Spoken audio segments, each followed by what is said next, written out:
ونعوذ بالله من شرور أنفسنا ومن سيئات أعمالنا من يهده الله فلا مضل له ومن يضلل فلا هادي له أشهد أن لا إله إلا الله وحده لا شريك له وأشهد أن محمدا عبده ورسوله لا نبي ولا رسول بعده اللهم صل وسلم وبارك على نبينا محمد وعلى آله وأصحابه ومن تبعهم بإحسان إلى يوم القيامة أما بعد اللهم لا سهل إلا ما جعلته سهلا وأنت تجعل الحزن إذا شئت سهلا رب اشرح لي صدري ويسر لي أمري واحلل عقدة من لساني يفقه قولي اللهم إنا نسألك علما نافعا ونعوذ بك من علم لا ينفع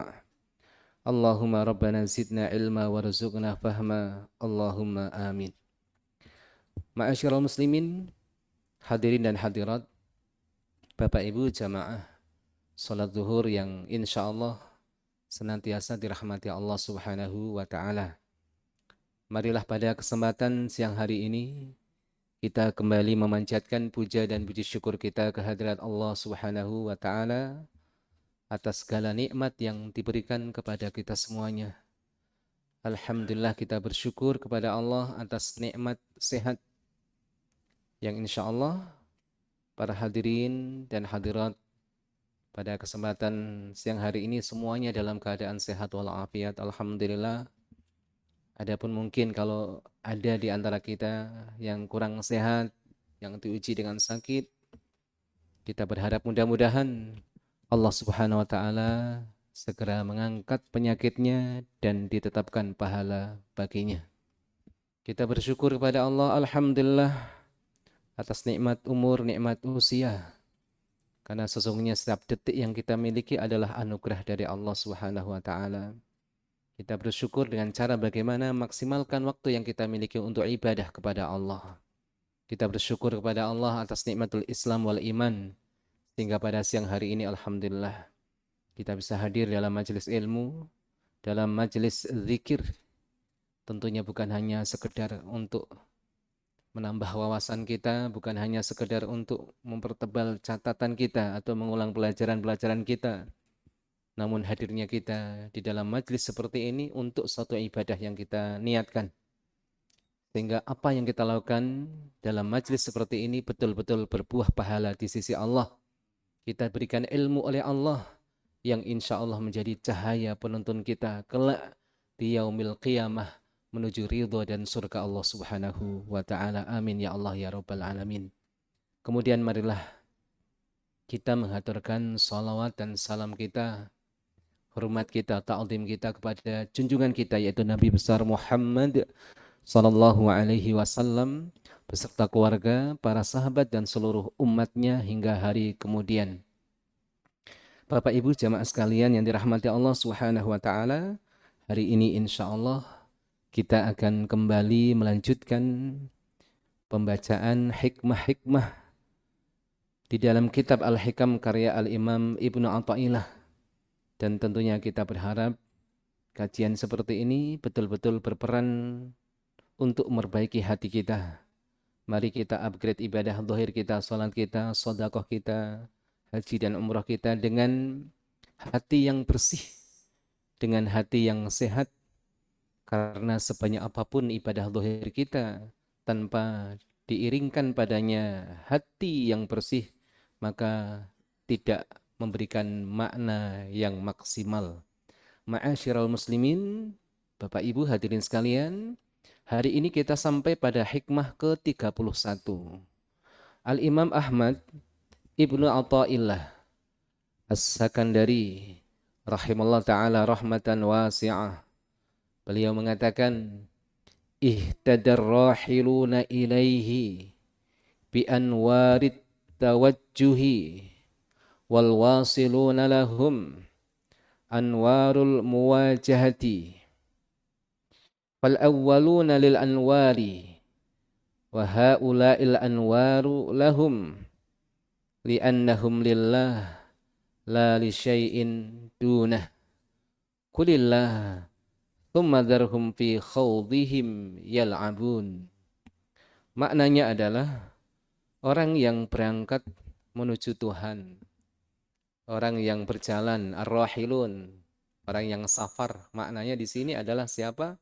Ya kita-kita, Bapak Ibu, orang yang berusaha berjalan menempuh cara untuk bisa dekat dengan Allah. Itu dikatakan ar-rahilun. Orang yang safar, orang yang berjalan, orang yang berangkat mendapatkan petunjuk melalui cahaya tawajjuh. Nanti kita maknanya apa di sini? Cahaya tawajjuh itu seperti apa? Sementara orang yang telah sampai kepada Allah,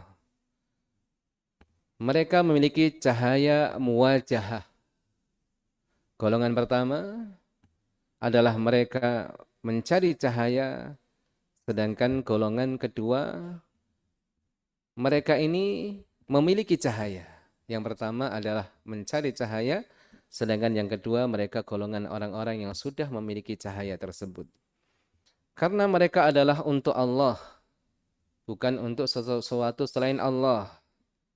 Firman Allah Subhanahu wa taala, katakanlah Allah lah yang menurunkannya, kemudian sesudah kau menyampaikan Al-Qur'an kepada mereka, biarkanlah mereka bermain-main dalam kesesatannya. Ma'asyiral muslimin, ini hikmah yang Masya Allah merupakan lanjutan dari hikmah yang sudah kita bahas pada pertemuan sebelumnya. Hikmah 29 dan hikmah 30. Sebagaimana kita ketahui Bapak Ibu, kita sebagai hamba Allah ada orang-orang yang disebut dengan as-salikun. Mereka orang yang menempuh jalan menuju Allah. Golongan orang-orang yang baru berjalan, berusaha untuk sampai kepada Allah Subhanahu wa taala. Kemudian ada orang-orang yang disebut dengan al-wasilun, orang-orang yang sampai kepada Allah. Tentunya dua golongan ini berbeda, Pak. Golongan orang-orang yang baru mulai berjalan, berusaha, ya, meniti jalan dan cara agar dekat pada Allah berbeda dengan orang yang sudah sampai. Orang yang baru berusaha untuk dekat kepada Allah, mungkin dari sisi ilmu tidak sebanyak orang yang sudah sampai. Orang baru hijrah ya Pak, banyak hadir dalam majelis ilmu. Orang baru sadar, oh ya, sholat itu wajib, akhirnya ya sholat. Kemudian ditingkatkan lagi, ditambah dengan sholat sunnah. Orang paham penting, ya paham akan pentingnya sedekah, yuk mulai sedekah. Ini orang-orang yang menempuh jalan menuju Allah Subhanahu wa taala. Kalau orang-orang yang sampai nanti berbeda, kualitas sedekahnya berbeda. Kualitas sholatnya berbeda. Sholatnya bukan hanya lagi tentang kewajiban, tapi ada upgrade di situ. Ya, sedekahnya berbeda, bukan hanya memberi terkait hubungan sesama manusia. Tapi bagaimana orang itu kalau sudah sampai tingkat yang istimewa, sedekah saja, dia akan mampu mengucapkan dalam lisannya terima kasih bagi orang yang menerima, Pak. Sehingga sangat jauh sekali dari sifat ujub. Kadang kita memberi itu, karena memberi tapi atau orang berikan merasa lebih tinggi ya Pak. Bahkan disebut dalam hadis apa? Al-yadul ulya. Suatu kiasan orang yang beri itu tangannya ada di atas, walaupun kadang-kadang memberi tangannya di bawah, yang ngambil tangannya di atas. Ini kiasan, menunjukkan posisi tinggi. Tapi kalau tanpa konsep ilmu hati, akan menjadikan hati kita tinggi. Tapi orang yang sampai derajat wasilun, yang sampai betul-betul makrifat kenal dengan Allah, dalam sedekahnya pun dia punya satu karakter yang berbeda. Terima kasih karena dia paham ia telah dibantu untuk taqarrub pada Allah Subhanahu wa taala. Dari sisi ilmu berbeda. Orang-orang yang sudah sampai kepada Allah ilmunya banyak, tetapi dalam hikmah-hikmah sebelumnya kita sudah jelaskan Bapak Ibu, bukan berarti orang yang menempuh baru di perjalanan menuju Allah kita itu tidak berbagi, tidak Pak. Kita ajarkan ilmu sesuai dengan kemampuan kita. Kita tahu ilmu sholat, ajarkan sholat. Kita punya harta sedikit, bagi ya hartanya. Kita tidak punya harta, berbagilah minimal doa, berikan nasihat seperti itu. Ala kulli hal, di sana berbeda antara orang yang baru ya di perjalanan dengan orang yang sudah sampai. Nah, di sini dijelaskan Bapak Ibu. Dipertegas oleh Al-Imam Ahmad Ibnu Athaillah. Di sini maknanya an-nasalik. An-nasalika bisairihi ilallah yasiru bi anwarit tawajjuh Ay anwari ta'ati wa anwari ta'ah al-dhahirah wal batinah. Orang yang menempuh jalan menuju Allah, ia akan berjalan menuju Allah dengan cahaya tawajuh. Apa itu tawajuh? Diartikan di sini adalah ketaatan, Pak. Orang yang pengen sampai kepada Allah, mendapatkan ridho Allah, bisa dekat dengan Allah, pengen hidup bersama Allah, maka modalnya apa? At-tawajuh, cahaya tawajuh. Apa itu? At-ta'ah al-dhahirah wal batinah. Yaitu modalnya apa? Ketaatan baik zahir maupun batin. Salat ada sisi zahirnya, ada syarat dan rukunnya. Kita perhatikan, oh ya, salat itu ada syarat sahnya apa saja, ia belajar. Rukunnya seperti apa? Namun batinnya seperti apa? Kalau tidak melibatkan batin, Pak, tidak sedikit orang yang daurah dengan ustadz mungkin mengatakan, oh Masya Allah, bagaimana kita belajar tata cara sholat Nabi. Banyak kita dapatkan, karangan-karangan para ulama, bagaimana rukuknya Nabi, bagaimana itidalnya Nabi. Apalagi nanti kalau kita masuk dalam pembahasan fikih madhab. Ulama fulan bagaimana, kalau itidal tangannya bersedekap atau tidak. Ya, hadis yang sahih seperti apa? Kalau tidak ada hadisnya, ulama beristihad mana yang kira-kira lebih kuat. Bagaimana kita menyikapi orang yang berbeda dengan kita, sama-sama dalam perkara istihadiyah. Itu ranah fikih, ranah syariah, dohir yang nampak. Tapi kalau tanpa menghadirkan hati Bapak Ibu, akhirnya apa? Anda belajar mendalam tentang tata cara sholat, membahas secara rinci, rukun dan syaratnya. Tapi kalau tidak memperhatikan hati, apa yang muncul? Saya di sini yang paling benar, saya yang paling pinter, orang lain semuanya bodoh. Akhirnya sombong dan ujub di sini. Maka perhatikan Bapak Ibu yang dirahmati Allah Subhanahu wa taala. Makanya modalnya apa? Untuk diridhoi Allah apa, Pak? Taat. Bukan melamun, bukan meninggalkan amal. Taat, dan taat itu meliputi dua hal, dhahirah wa batinah. Wa idza wasala, maka dengan cara itu kalau sudah sampai ila maqamil musyahadah, kalau sudah sampai maqam musyahadah. Musyahadah di sini kata lain daripada ihsan, Pak. Anta abudallah ka'annaka tarahu fa ilam takun tarahu fa innahu yaraka. Hidupnya tidak pernah pisah dari Allah, bukan datnya nyatu, bukan maknanya manunggaling kawula marang Gusti secara dzatiyah, bukan, Pak. Tapi hidupnya diatur oleh Allah, walaupun tidak lagi di masjid di kantor, tapi Allah selalu ada dengan dia. Ya, walaupun tidak di masjid di kantor, kemudian ada tawaran yang haram, dia tidak mau. Kenapa? Dia ma Allah. Ini dia. Sampai derajat musyahadah ataupun ihsan, maka hasalat lahu anwarul muwajahah atau anwarul hakikah, maka ia telah mendapatkan cahaya muwajahah. Tadi tawajuh itu adalah cara bagaimana menyampaikan Allah dengan ketaatan zahir dan batin. Kalau sudah sampai artinya muwajahah. Nah, muwajahah kita itu apa? Berhadapan-hadapan. Tapi berhadapan-hadapan di sini bukan berhadapan-hadapan dengan hamba, tapi kita dan Allah. Walaupun maknanya bukan berhadapan-hadapan secara hakiki ya Bapak Ibu, artinya menghadirkan Allah seakan-akan kita berhadapan-hadapan dengannya di setiap kehidupan kita. Ini maknanya. Ini tingkatan tinggi, tingkatan yang disebut dengan tingkatan ma'rifah dan hakikah. Masya Allah. Kita akan jelaskan Bapak Ibu. Makanya ketika orang baik beribadah kepada Allah, tahapan awal, ini tahapan dasar, Pak. Ini bagaimana seseorang beribadah kepada Allah dengan ketaatan zahir. Maka anak kecil itu susah dilibatkan di dalam ibadah masalah batin. Bahkan harus dimotivasi. Nak, kalau sholat dikasih hadiah kan gitu. Kalau kita kan nggak mungkin, Pak, malah haram. Pak, nanti duhur, kalau sholat duhur dikasih ditraktir doh. Gitu. Malah nggak boleh itu. Karena itu ibadah mahdhah. Kecuali ibadah yang mahdhah tapi memberikan manfaat maslahat pada kaum muslimin. Jadi muadzin, jadi imam, itu boleh digaji, Pak. Tapi nggak ada kemudian orang yang sholat duhur digaji, haram, nggak boleh itu. Ya. Nah, tapi ketika anak itu belum mampu melibatkan batin, kadang-kadang motivasi seperti itu. Kalau hafal Quran nanti dikasih ini, kalau sholat dikasih ini. Karena belum mampu melibatkan batinnya, maka di awal perjalanan seseorang, modal seseorang untuk dekat pada Allah, yang penting Anda ngerti halal haram, ibadah yang wajib, yang sunnah, ngerti. Apa tugasnya? Perbanyak sholat. Yang penting sah, kan gitu kan. Sholat, ngerti, syarat rukunnya, ayo rajin belajar. Banyak zikir, Masya Allah, diperbanyak zikir. Banyak sedekah. Ini hal yang dibutuhkan oleh orang di awal perjalanannya menuju Allah Subhanahu wa taala. Tapi kalau kemudian dia bisa naik level berikutnya, Itu tidak hanya sebatas itu, Pak. Inilah yang disebut dengan ma'rifatullah, kenal Allah. Inilah hakikat, cahaya hakikat. Itu bukan hanya itu. Nanti naik level, Pak, bukan meniadakan. Ibadahnya itu meliputi segala aktivitasnya. Bahkan orang ngedipkan mata aja, kalau tahu ilmunya ada nilai ibadah. Senyumnya ibadah, aktivitas yang dilakukan oleh dirinya semuanya ibadah. Dan ibadah mahdoh yang ia lakukan, nanti naik level dia, Pak. Ini maknanya. Bukan seperti yang dipahami oleh sebagian orang, Bapak Ibu. Orang salah paham. Kamu ibadah itu kan jalan kendaraan menuju Allah. Kalau sudah sampai Allah butuh nggak kendaraan itu? Jawabannya tidak. Berarti kalau sudah sampai kepada Allah nggak perlu sholat. Nah itu dia. Ya orang ngaji tasawuf salahnya di sini. Jadi ngaji tasawuf menyandarkan pada filsafat. Wah ini dia. Kalau ditanya sama ustadznya, sama kiainya, kita menuju Allah kendaraannya apa? Bapak Ibu, kita banyak sholat, kita banyak sedekah.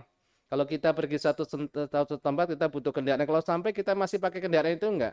Kalau kita naik mobil, sampai tempat masih di dalam mobil enggak kan? Enggak kan gitu. Itu dikiaskan dengan seperti itu. Kalau kita berjalan menuju Allah, dengan ketaatan-ketaatan tadi, kalau sudah sampai maka kita nggak butuh kendaraan itu. Ibadah kita beda dengan ibadah orang awam. Nah itu dia, salahnya di situ Pak. Padahal bukan berubah, tapi di-upgrade. Kalau orang awam beribadah di dalam sholat itu hanya melibatkan dohirnya saja, ngerti syarat dan rukunnya, orangnya khusus yang sudah sampai pada Allah, tidak sebatas itu Bapak Ibu. Makanya ini adalah tingkatan orang-orang yang tinggi. Rasulullah, siapa yang mengaku lebih mulia daripada Rasulullah? Kufur nih Pak. Rasulullah adalah orang yang paling mulia bukan hanya pada umat ini. Orang yang paling mulia di antara seluruh makhluk Allah. Bukan di kalangan manusia saja, seluruh makhluk Allah. Malaikat pun kalah. Tapi apa yang terjadi? Apa kemudian Rasulullah sampai tingkat ini kemudian tidak sholat? Perhatikan Bapak Ibu. Rasulullah SAW ya sering dijumpai kakinya bengkak.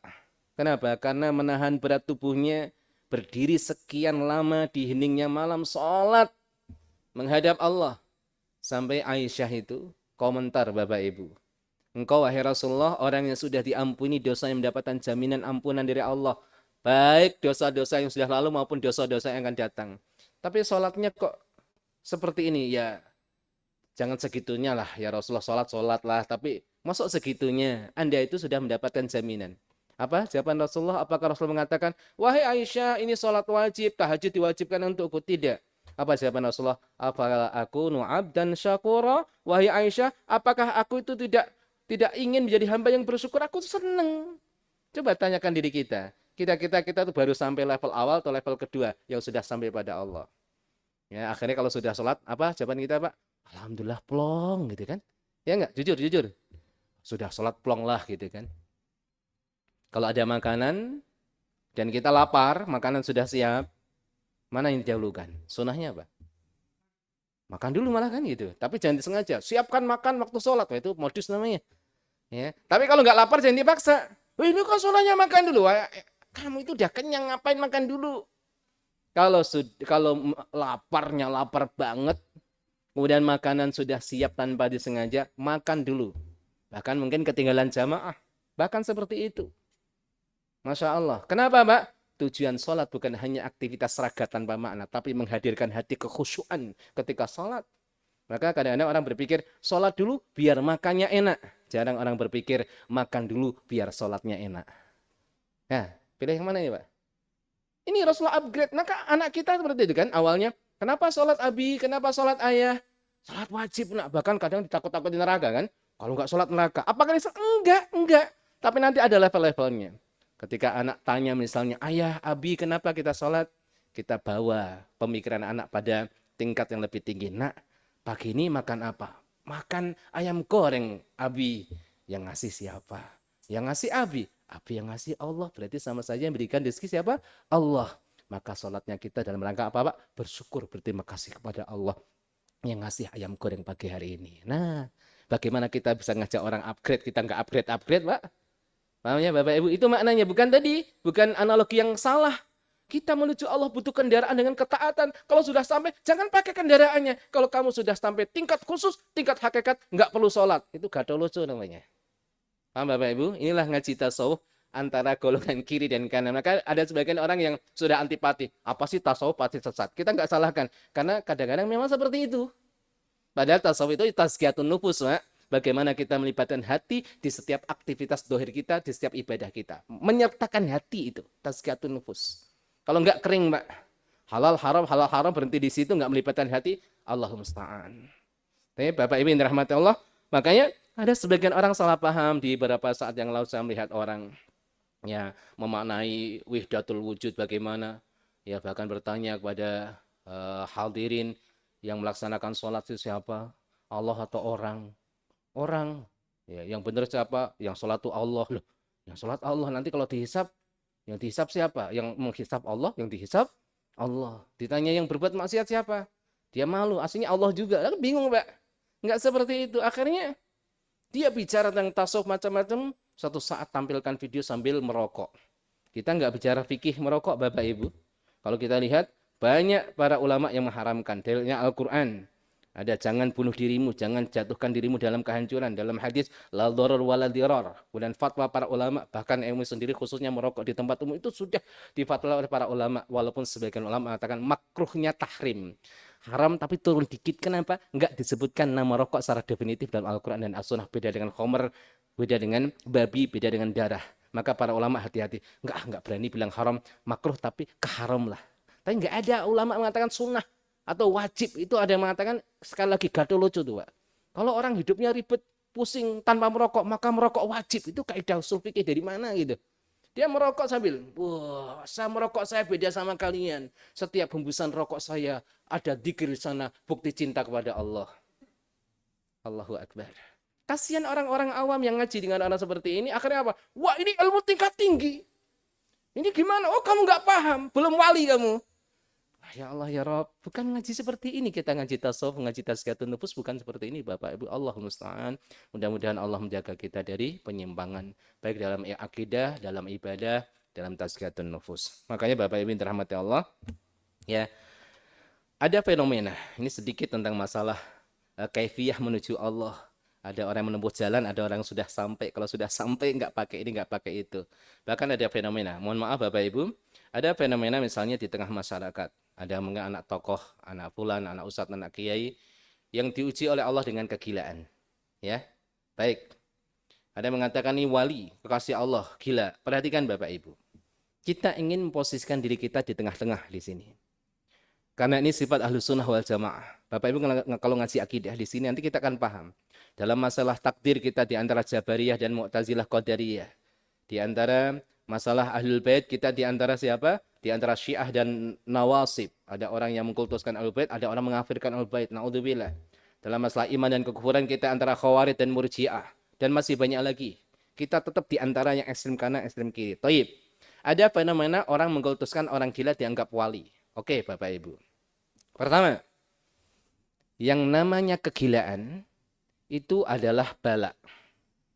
Apa itu bala? Cobaan, Pak. Masya Allah. Dan Rasulullah Shallallahu Alaihi Wasallam itu berlindung dari penyakit kegilaan. Hadisnya sahih. Rasulullah berdoa, Allahumma inni a'udzubika minal junun wal judam wal baras wasayyi'il asqam. Doa ini bagus kita baca. Ya Allah, aku berlindung kepadamu dari apa? Pertama, al-junun, kegilaan. Kemudian yang kedua, dari belang, kulit yang kurang bagus. Baras, kusta, atau dibalik maknanya sama-sama penyakit kulit. Wasayyi'il asqam, dan sakit-sakit yang buruk yang tidak disukai oleh manusia. Kalau kita suruh milih kan sakitnya jangan berat-beratan gitu. Nah, masuk angin saja, ya Allah jangan berat-berat lah, pusing dikit gak apa-apa kan gitu kan. Cicilannya masih banyak, pusing dikit kan gitu. Ya, kalau boleh milih ya Pak, kalau boleh request ya boleh, tapi nanti pengabulan terserah Allah Subhanahu wa taala. Oke. Ini bala. Artinya bala itu sesuatu yang tidak boleh diminta, tapi kalau Allah berikan terkadang adalah rahmat dari Allah. Sakit kita nggak boleh minta karena itu bala. Tapi kalau orang sakit, untuk orang mukmin, masya Allah Pak, mungkin dari sakit itu dosa-dosa yang sekian banyak itu bisa gugur dan tidak bisa dihapus dengan amal kita. Masya Allah. Satu. Kedua Bapak Ibu, orang yang tadi kena penyakit gila-gila, apakah dia kekasih Allah? Kita katakan bisa jadi. Jadi amal soleh sebelumnya akhirnya dia ditakdiri Allah jadi gila. Kenapa? Supaya diselamatkan dari fitnah akhir zaman. Karena orang gila itu nggak dihisab, Pak. Lah kita kok sering komentar orang gila. Yang gila mana nih? Paham? Orang gila itu sudah nggak dihisab itu. Dia amalnya soleh, tiba-tiba Allah cabut akalnya jadi gila. Ya mungkin itulah tanda kasih sayang Allah. Tapi Bapak Ibu. Nah yang ketiga, orang yang kena penyakit mental seperti ini dimuliakan, maksudnya apa? Ya kalau apalagi anak tokoh ya dikasih makan, kalau main ya dikasih baju apa gitu. Tapi kesalahan sebagian orang dimintai fatwa. Ya, Pak ini gimana caranya? Akhirnya ngomong nggak jelas. Akhirnya buat tafsir kayak Ibnu Katsir. Fatwa Gus Fulan, itu kan, Masya Allah. Ini maknanya ini. Akhirnya apa? Itu ngomong nggak jelas. Kamu belum nyampe kamu belum nyampe. Ya belum gila, alhamdulillah. Paham Bapak Ibu? Kita muliakan kan dia manusia. Apalagi anak tokoh itu ujian bagi bapaknya kiai yang lurus. Anaknya diuji dengan gila. Mungkin ujian di keduanya. Dimuliakan ya dikasih makan. Bukan malah, Pak saya pengen sholat caranya gimana? Loh nanti dibalik salam duluan loh. Paham Bapak Ibu di sini? Ini Masya Allah. Makanya ini lahir muncul seperti ini apa? Salah ngaji tazkiyatun nufus. Tetapi kita nggak perlu, dasar gila. Nggak boleh. Itu balak seperti kita ngatain orang sakit, Pak. Orang lahir dalam keadaan nggak normal, berkebutuhan khusus katakan, nggak boleh. Itu balak dari Allah. Orang kira sudah, apalagi anak seorang yang lurus, itu ujian bapaknya, ujian anaknya. Bisa jadi bapak dan anaknya masuk surga karena sabar atas balak tersebut. Nggak perlu komen itu.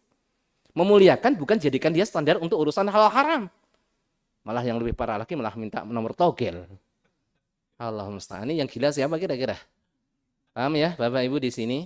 Jadi upgrade di dalam perjalanan kita menuju Allah itu pertama dohir dulu. Wah Ustaz susah ikhlas. Yang penting sholat. Belum sholat. Jangan sampai kemudian kita malah jadikan modus. Pak nggak sholat. Wah buat apa sholat Pak? Belum sampai derajat ikhlas. Apa faedah sholat? Malah dalil Ustaz. Apa cara pertama? Wes lakukan saja syariat itu. Allah merintahkan sholat. Ya sholat. Belum ikhlas. Rak apa? Jalan dengan sholat. Sodakoh. Masih sodakoh aja. Ini yang cara yang pertama. Baru yang kedua Bapak Ibu. Agar kita sampai pada Allah. Libatkan amal batin. Dan para ulama ada 10 hal. Nah ini dia. 10 hal yang harus kita libatkan di dalam setiap ibadah kita. Agar kita sampai pada Allah. Tapi sampai tadi saya katakan bukan berarti meninggalkan kendaraan ya Pak, di-upgrade bukan ditinggalkan. Maka tidak semuanya kias itu dibenarkan. Kan para ulama sering menggunakan kias. Kita berjalan menuju Allah menggunakan kendaraan. Dikiaskan dengan perjalanan yang sebenarnya. Ya kan? Berjalan dalam ibadah itu bukan jalan. Siapa yang jalan sana ibadah nemui Allah di mana? Di pojok kota. Enggak gitu caranya. Maka ini harus kita perhatikan. Nah, agar ibadah kita tuh naik kelas, maka sertakan al-a'mal al-batinah. Agar kita sampai hakikat ibadah. Kita sampai makrifah, kenal Allah beneran. Ya, pertama apa? Ada 10. Pertama adalah al-ikhlas. Ini yang kedua. Yang pertama adalah al-iman. Nah, iman. Maka ibadah tanpa iman gak ada artinya. Sampai Rasulullah mengatakan, man shoma ramadhana imanan wahtisaban. Dalam riwayat yang lain, man qama ramadhana imanan wahtisaban. Ayo kita rujuk kepada ulama mensyarah kitab ini. Iman di sini diartikan yakin percaya akan kewajibannya. Ujung-ujungnya ilmu juga sih, Pak. Ilmu iman itu apa? Iman nambah berkurang dalilnya apa? Ahlussunnah mengatakan ujung-ujungnya ilmu, Pak. Maka jalan terbaik menuju Allah itu ilmu. Benar, Pak? Masya Allah. Percaya bahwa ini wajib, kewajiban yang Allah wajibkan. Makanya sebanyak apapun orang sholat, tapi kalau salah keimanannya, sholat subuh, sunnah, nggak diterima, Pak. Makanya dalam kalau kajian fikih, mohon maaf Bapak Ibu, kajian fikih madhabi ya. Niat tuh para ulama sepakat, niat itu rukun. Ya walaupun nanti ada perbedaan, ada mengatakan syarat. Kemudian niat itu di hati, itu sepakat para ulama. Kemudian apakah melafalkan? Mayoritas para ulama mengatakan sunnah, kecuali Imam Malik. Jangan dilafalkan kecuali was-was. Penyakit was-was itu godaan setan, Pak. Niat gak rampung-rampung, udahlah ucapkan saja biar gak ragu kamu. Tetapi kalau nggak was-was ya cukup niat itu mudah dalam hati Bapak Ibu.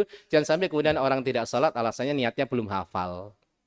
Maka dalam madhab Syafi'i, dalam salat wajib itu minimal 3 yang dihadirkan dalam hati. Minimal. Lisan nanti pembahasan lain itu. Apa itu? Kamu mau melaksanakan salat. Salat, ya salat melaksanakan salat bukanlah raga geraknya. Yang kedua, salat itu wajib enggak? Wajib. Sholat yang melakukan sholat apa? Nah itu dihadirkan. Duhur. Nah itu udah satu. Wajib duhur. Dan Bapak Ibu sholat kadang nggak ngeh. Nggak ngeh kan? Sholat, di tengah sholat apa?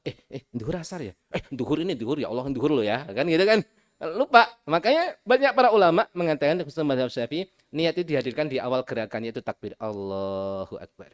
Sebagian ulama seperti Ibnu Taimiyah agak sedikit longgar sesaat sebelum takbir. Ya, sesaat di masjid itu sesaat. Tapi ulama sepakat niat itu nggak boleh jauh-jauh waktu. Dari rumah dan niat itu bukan niat namanya, tapi azimah. Kalau ngaji fikih benar kita akan paham Bapak Ibu. Tadi kan di rumah sudah niat. Itu bukan niat dalam istilah fikih. Walaupun dalam bahasa Indonesia disebut niat, Pak. Udah niat kok dari rumah dan niat. Itu niat menurut bahasa kita, tapi istilah fikih itu namanya belum niat, namanya azimah. Sama dengan sholat, cara bahasa apa? Doa. Apa kemudian Bapak kalau ditanya, Pak sudah sholat? Sudah, kapan? Tadi saja doa. Doa apa? Sholat dalam cara bahasa kan doa. Ya, betul nggak Ustaz? Ya juga ya kan gitu. Paham ya Bapak Ibu? Baik. Jadi pertama adalah iman. Menghadirkan iman, percaya Allah memerintahkan ini wajib, Allah melihat, Allah membalas itu iman, Pak. Man shoma ramadhana imanan wahtisaban ghufira lahu ma taqaddama min dhanbih.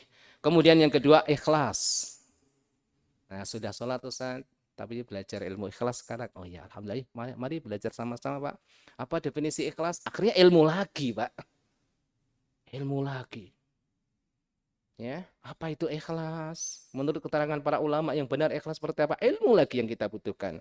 Maka motivasi terbesar di dalam kita menjalankan perintah Allah adalah ikhlas. Ya, sedangkan kita hari ini diuji dengan ujian luar biasa, Pak. Zaman medsos itu kan ya. Kita itu terlalu candu dengan validasi dunia. Kalau orang nggak komentar kita meradang ya. Ya sudah semangat ngaji tuh, Pak. Wah dapat quote dari Ustadz ini bagus nih, catat, diulang, dihapus, ditulis, sudah 100 kali tuh.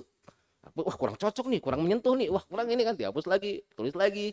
Kemudian disertakan gambar, foto, wah udah dipoles. Posting, tek, buat story WA. Wah, 1 jam kemudian buka, wah nggak ada yang lihat. 2 jam, nggak ada yang lihat, malah seringan dia melihat status dia pada orang lain. Ya, apa yang terjadi? Meradang. Orang itu gimana sih pada cinta dunia? Orang seneng dunia ini kan bagus. Padahal dia yang berpenyakitan apa? Validasi, candu validasi, bahkan dalam amal kebaikan. Ya kita ya saya juga Bapak Ibu semuanya lah. Ya, kalau seperti ini jangan sampai kita nunjuk orang lain ya, saya kita ini Bapak Ibu. Itulah yang merusak keikhlasan. Makanya satu penyakit yang dihati-hatikan oleh para ulama itu hubus syuhrah, Pak. Tapi susah itu. Hubus syuhrah itu senang terkenal. Maka beruntunglah bagi mereka orang yang tidak terkenal. Alhamdulillah. Jadi Ustadz tuh nggak terkenal ya. Alhamdulillah mungkin jalan selamat ya itu. Kalau Ustadz terkenal, wah followernya banyak jutaan, masya Allah. Ngomong dikit aja langsung luar biasa. Ustadz nggak terkenal, apa ngomong bagus-bagus ya nggak dianggap, nggak terkenal kan gitu. Alhamdulillah. Tetapi yang belum terkenal jangan suudon sama yang terkenal juga. Ya, di sini Bapak Ibu. Hubus syuhrah makanya Al-Imam Abu Hamid Al-Ghazali rahimahullah ta'ala rahmatan wasi' seorang ahli fikih, Pak. Khususnya dalam mazhab Syafi'i imam besar, ahli fikih cerdas disebut Hujjatul Islam, cerdas kan. Ya, masya Allah. Tapi merendah beliau. Saya dalam ilmu hadis agak kurang. Itu merendah, bukan dimaknai benar-benar. Apa beliau bukan ulama hadis? Itu tawaduknya ulama. Jangan dimaknai yang sebenarnya seperti Imam Syafi'i mengatakan beliau, aku mencintai orang soleh walaupun aku bukan dari bagian mereka. Lalu Bapak Ibu menyimpulkan, wah Imam Syafi'i bukan orang soleh. Dia ngomong sendiri. Itu salah paham ucapan ulama. Imam Syafi'i mengatakan, aku seneng aja deh sama orang-orang soleh, walaupun ya aku bukan orang soleh sih. Yang penting seneng, mudah-mudahan nanti bersama orang soleh. Itu ucapan tawadhu, Pak. Bukan langsung disimpulkan, wah Imam Syafi'i sayang ya bukan orang soleh ya. Nah, itu kalau orang saya bilang kelaju, itu terlalu berani. Nah, Imam Abu Hamid Al-Ghazali, seorang ahli fikih luar biasa. Kalau Bapak Ibu ngaji fikih, usul fikih, rujukan Imam Abu Hamid Al-Ghazali, detail sekali. Kadang ada kalimat-kalimat, ini gimana maksudnya, butuh berjam-jam untuk memaknainya, kemudian untuk menafsirkannya, masya Allah. Nah, bertahun-tahun mengajarkan ilmu, menulis buku, masya Allah, banyak orang muji beliau. Tapi kok hatinya kering ya? Gimana nih yang benar? Gimana ini? Akhirnya beliau merantau, Pak, berkholwat, ya, menjauh dari keramaian, tafakur. Ya sekian tahun akhirnya beliau menciptakan, menulis kitab namanya Ihya Ulumuddin. Nah, kitab itu pro kontra waktu itu, awal itu pro kontra. Ini gak jelas memadukan fikih sama tazkiyah ini gimana? Ini ada hadis dhaif, ada dicemooh, Pak. Tapi hari ini Masya Allah orang yang pengen perbaiki hatinya, bacalah kitab tersebut. Maka kitab tersebut itu cocok dibaca oleh para ulama untuk mengingatkan agar ilmunya bermanfaat. Cocok untuk kita-kita yang belajar ilmu, Pak. Ya, mungkin bagi orang-orang yang tidak menggeluti ilmu, mungkin ada kitab yang lain yang lebih ringan. Ya, tapi ini khusus nih, para ulama agar ngobati, agar ilmu tumbuh akan berkah, bukan menjadi sumber laknat dari Allah Subhanahu wa taala. Kita lanjut lagi. Kedua apa, Pak? Ikhlas. Upgrade ibadah kita apa? Zahir jelas, banyak sholat, banyak zikir, tapi upgrade-nya dengan cara melibatkan batin. Pertama iman, kedua ikhlas, ketiga sabar. Batin semua tuh, Pak. Sabar. Karena ibadah butuh sabar, melawan hawa nafsu. Bapak Ibu kalau ditanya, sholatnya pengen cepet-cepet atau pengen apa lama-lama? Jujur aja, Pak. Imamnya agak lama dikit protes nggak? Imam nggak ngerti sunnah. Itu sunnah ya, kalau bicara sholat, malah sholat, wah sunnahnya muncul, Pak. Masya Allah. Ya, walaupun imam juga harus pengertian. Walaupun ini nanti bukan berarti membela imamnya sholatnya lama. Sholat maghrib di stasiun, dijadikan imam di musolanya, di masjidnya, baca Al-Baqarah. Ya orang nggak khusyuk, ini gimana? Maka nanti dalam fikih itu ada namanya mufarokoh, Pak. Sholat jamaah itu ada mufarokoh. Makmum bisa meninggalkan imam dalam kondisi tertentu. Menyelesaikan sendiri. Tapi nggak dapat pahala jamaah mufarokoh namanya, nanti di searching. Apa maksud mufarokoh dalam jamaah menurut pandangan para ulama? Bagaimana caranya? Nah ini ilmu itu. Ya kadang-kadang orang nggak tahu ilmu. Waduh ini Al-Baqarah nih. Maka saya kalau lanjut sendiri dosa takut. Ya itu iman. Tapi belum ada ilmu nggak sempurna. Kan takut tuh. Kok saya bubar nanti gimana? Masuk neraka. Sholat kok bubar. Paham ya Mbak? Oh iya ada ilmunya. Sholat tetap jalan. Tapi nggak dapat sholat jamaah karena saya ada hajat. Wah, kalau nggak cepet-cepet nih saya sudah janjian sama orang gimana nih kan gitu. Ini namanya mufarokoh, nanti di searching. Apa itu mufarokoh dalam sholat jamaah, bagaimana caranya dan apa konsekuensinya. Apalagi nanti kalau imam salah gerak, itu ada pembahasan yang rinci dalam masalah mufarokoh pada sholat al-jamaah. Baik, sabar. Maka jangan ngejar cepatnya, jangan ngejar jumlahnya, Pak. Ya, orang sholat tarawih, jangan buru-buru lah. Ya, cepat banget sampai saya gemuk nggak cocok nih Pak. Wah udah bisa habis buka puasa sholat tarawih ngebut udah, jangan harapkan khusyuk, pegel semua badan. Ayo sabar, butuh sabar. Kalau sholat ya pelan-pelan, zikir ya pelan-pelan. Subhanallah, subhanallah, subhanallah. Baca apa tuh? Allahu Akbar, Allahu Akbar, Allahu Akbar, Allahu Akbar. Kan sering itu. Khususnya zikir yang sering kita ucapkan pada sholat. Coba diresapi subhanallah, subhanallah, subhanallah, subhanallah. Ya, padahal itu ibadah. Agar ibadah kita terupgrade apa, Pak? Syarat ketiga, sabar. Ini penting. Keempat, ya. Keempat adalah hudurul qalbi. Hadirnya hati, khusyuk. Bagaimana caranya panjang? Saya nggak ingin masuk karena waktu yang terbatas. Intinya khusyuk. Khusyuk dalam setiap ibadah, bukan hanya sholat. Hudurul qalbi. Menghadirkan hati. Sampai tingkatan ihsan itu berat. Berbuat baik, amal ibadah dengan hudul qalbi. Ini ada cara-caranya tapi pembahasan lain. Ya, karena ada beberapa poin bagaimana cara menghadirkan hati dalam ibadah. Yang kelima, at-ta'zim. Ada pengagungan kepada Allah. Makanya Bapak Ibu kalau ngaji tafsir, kata-kata alhamdu itu tahmid, memuji Allah. Memuji yang sebenarnya adalah memuji Allah, memuji sifat-sifat Allah yang mulia, perbuatan Allah Subhanahu wa taala yang utama, yang agung. Ala jihati ta'zim dengan cara pengagungan. Orang pertama, ala jihati ta'zim maknanya apa? Ala jihati ta'zim itu dengan cara yang itu memang layak dikatakan pengagungan, Pak. Karena ada orang, Pak, memuji tapi ala jihatil ihanah namanya. Al-ihanah itu adalah merendahkan, bukan mengagungkan. Lisannya memuji tapi tangannya mukul. Mas, kamu bagus, tampar. Loh, kamu tuh muji-muji malah mukul orang. Itu namanya bukan pujian yang sebenarnya. Sama. Kita sampai hari ini paham nggak kalau kita itu betul-betul muji Allah? Ilmu tafsirnya seperti apa? Ala jihati ta'zim. Makanya kita tuh tertampar Bapak Ibu. Nikmat Allah kita syukuri dengan banyak mengagungkan Allah. Dan hakikat syukur paling tinggi apa Bapak Ibu? Ya awalnya jelas ngakulah itu dari Allah itu tingkatan dasar sampai level tinggi menggunakan nikmat tersebut dalam ketaatan itu hakikat syukur. Tapi seringnya kita kurang ajar sama Allah. Ya, dikasih mata lihat maksiat lebih banyak, bahkan apa? Suka lihat maksiat sedangkan taat tidak pernah lihat. Tidak kerasan melihat mushaf, lihat yang mubah lebih banyak. Hari ini coba kita lihat. Lihat mushaf berapa menit, Pak? Lihat HP berapa jam? Rata-rata penduduk Indonesia itu melihat HP itu di atas 4 jam. Wah, 4 jam dikit amat tuh, satu ya tambah aja lagi.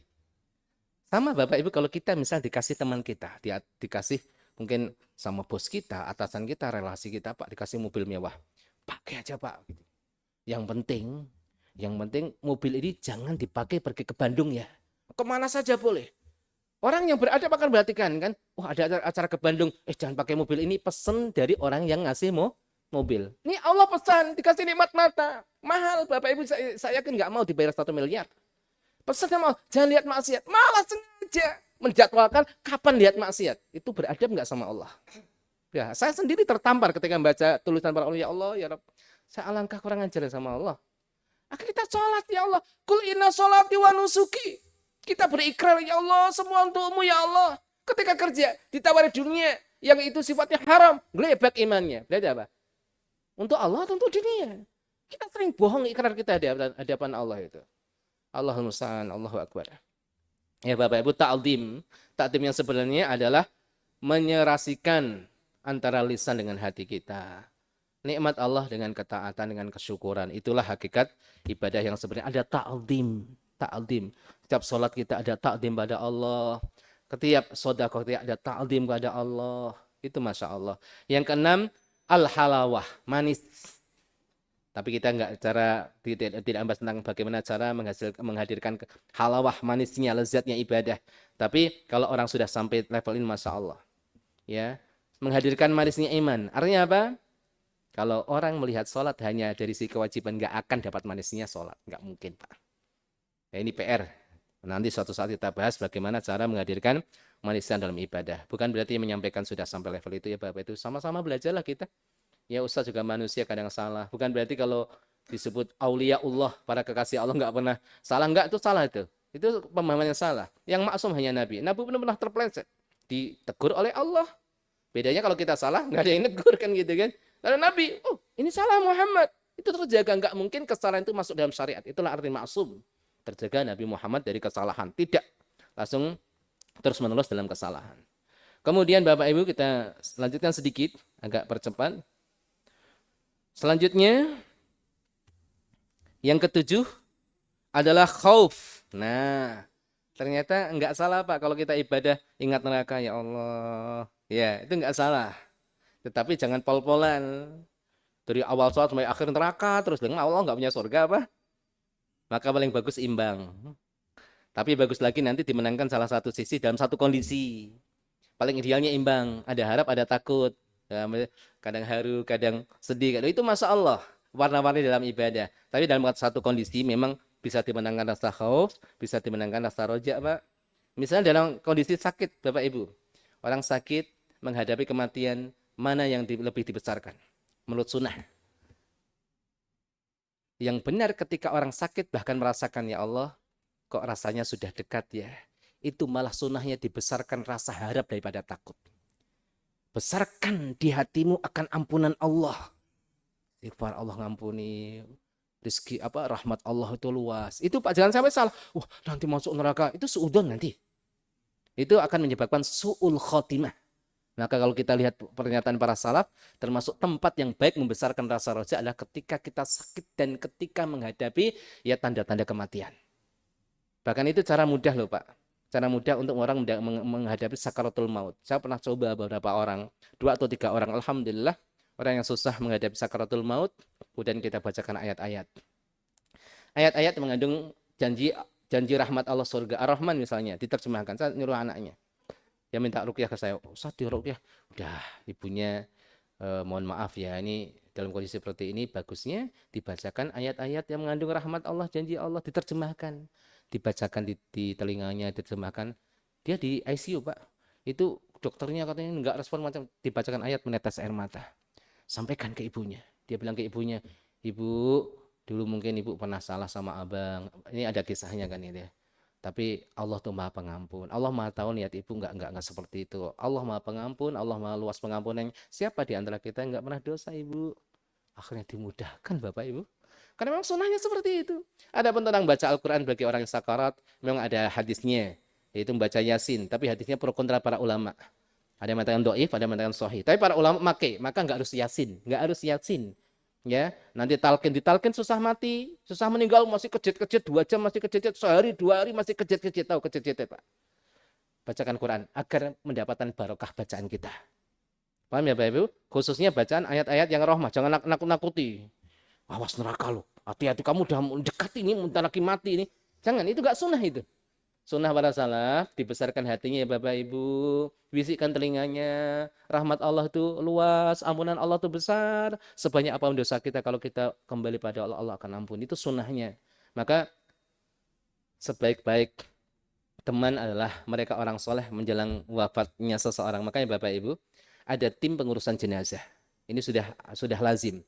Tapi dalam kitab At-Tadkirah karya Al-Imam Al-Qurtubi, beliau membuat suatu bab yang seakan-akan sebagai isyarat pentingnya hadirnya orang soleh menjelang kematian seseorang. Kalau orang sudah mati nggak bisa balik lagi, Pak. Maka kenapa kita mendampingi orang tua kita ketika sudah tua, sakit-sakitan, agar kita mampu mendampingi dia ketika menjelang sakaratul maut, dia bisa talqin, dia bisa membacakan Al-Quran.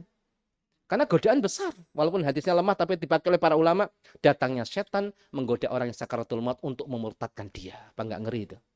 Hadirnya orang soleh itu lebih penting ketika orang mau wafat daripada hadirnya orang soleh ketika sudah wafat. Dua-duanya penting, tapi lebih penting menjelang kematian seseorang. Siapkan orang soleh ya mendampingi orang yang akan meninggal. Yang ke-8, roja, berharap. Yang ke-9, bahwasanya ingat, jadi tadzakur bahwa ibadah adalah anugerah Allah. Lah ini penting. Tuh kan, gue yang paling ikhlas nih, gitu kan. Ente mah ilmu ikhlas belum nyampe. Belajar tasawuf, belajar tazkiyah malah sombong. Nah, orang itu level. Lah kamu belajar tazkiyah tuh gimana? Hatimu aja kotor. Ya, suka meremehkan orang. Dia nggak ngerti bahwa ilmu yang didapatkan, kefasihan lisan yang dimiliki, ya keindahan bacaan Al-Quran, kekhususan dalam sholat, semua anugerah Allah. Ini yang ke-9. Yang ke-10, syukur. Ya Allah, terima kasih bisa sholat ya Allah. Terima kasih bisa tahu hidayah yang lurus ini ya Allah.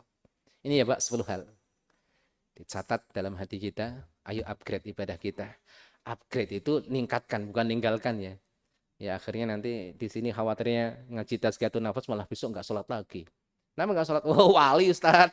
Ustaz mah masih awam. Ini wali, nih hakikat ma'rifat. Nah itulah salah di situ. Upgrade tidak meninggalkan. Bukan dikiaskan tadi perjalanan. Kalau sudah sampai nggak pakai lagi. Masalah kamu pulang pakai kendaraan lagi kan? Kan gitu kan? Jadi kiasnya jangan gaduh lucu Pak. Ya, mengiaskan menganalogikan dua hal yang berbeda. Tapi para ulama memang pakai istilah berjalan menuju Allah Subhanahu wa taala. Baik, saya kira cukup Bapak Ibu. Insya Allah pada pertemuan berikutnya kita masuk hikmah yang ke-32. Hikmahnya ada ratusan, setiap pertemuan satu hikmah. Wallahu alam nih, sampai kapan nih? Ya. Tapi nikmati saja Bapak Ibu, sama-sama saya juga memperbaiki hati Bapak Ibu. Saya mengambil hikmah yang besar, saya ngajar di sini. Saya ngajar 2 tempat saja, Pak. Di pesantren sama di sini. Maksudnya ngaji Al-Hikam 2 tempat saja. Karena tidak semua tempat kemudian merekomendasikan kitab ini. Tapi saya akan kemas, mencoba saya kemas supaya kita tidak nyamping ke sini, Pak. Karena saya melihat penjelasan dari orang, mohon maaf. Jadi malah mengarah untuk meremehkan ibadah zahir. Kalau sudah sampai level tertentu, ngapain sholat? Sholat kita khusus kan gitu. Itu salah. Ya, kita belajar ini adalah untuk perbaiki hati, dan perbaikan hati salah satunya adalah hadirnya ibadah zahir. Kalau kamu pengen bersih hatinya, jangan makan babi. Paham Bapak Ibu? Bahkan orang yang soleh itu bukan kan yang haram. Yang subhat, yang gak jelas itu gak berani Pak. Hadisnya jelas. Itu orang soleh itu jangan kan yang haram. Yang bau-bau haramnya gak berani. Lah ini kalau sudah sampai tingkat tinggi, memang babi gak bayarkan iman kami. Kamu orang awam. Makan babi dikit, oh kafir kamu. Kan. Kita orang khusus. Lah ini gaduh lucu sekali lagi. Ya Bapak Ibu, ini penting sekali kita harus perhatikan. Wallahu a'lam bishawab. Ya sebelum kita akhiri mungkin kalau ada satu pertanyaan, masih ada waktu 5 menit. Ya kami persilahkan. Barakallahu fiikum. Insyaallah. Tidurnya maju, waktunya panjang alhamdulillah. Kalau tidak ada kita doa sebentar ya Bapak Ibu untuk mengakhiri majelis kita. A'udzubillahi minasyaitonirrajim. Bismillahirrahmanirrahim. Alhamdulillahirabbil alamin hamdan syakirin hamdan na'imin hamdan yuwafi ni'amahu wa yukafi'u mazidah. Ya Rabbana lakal hamdu kama yanbaghi li jalali wajhikal karim wa 'azimi sultanik. Allahumma shalli wa sallim ala nabiyyikal karim wa ala alihi wa sahbihi ajma'in. Allahumma la tad'ana fi maqamina hadha dhanban illa ghafartah wa la karban illa nafastah wa la daynan illa qadaitah wa la maridan illa syafaitah wa la maridan illa syafaitah wa la maridan illa syafaitah wa la mayitan illa rahimtah ya arhamar rahimin. Allahumma inna nas'aluka husnal khatimah wa na'udzubika min su'il khatimah. Allahumma a'inna ala dzikrika wa syukrika wa husni ibadatik. Rabbana la tuzigh qulubana ba'da idh hadaitana wa hab lana min ladunka rahmah innaka antal wahhab. Rabbana atina fid dunya hasanah wa fil akhirati hasanah wa qina adzabannar. Walhamdulillahi rabbil alamin. Subhanaka Allahumma bihamdika asyhadu an la ilaha illa anta astaghfiruka wa atubu ilaik. Assalamualaikum warahmatullahi wabarakatuh.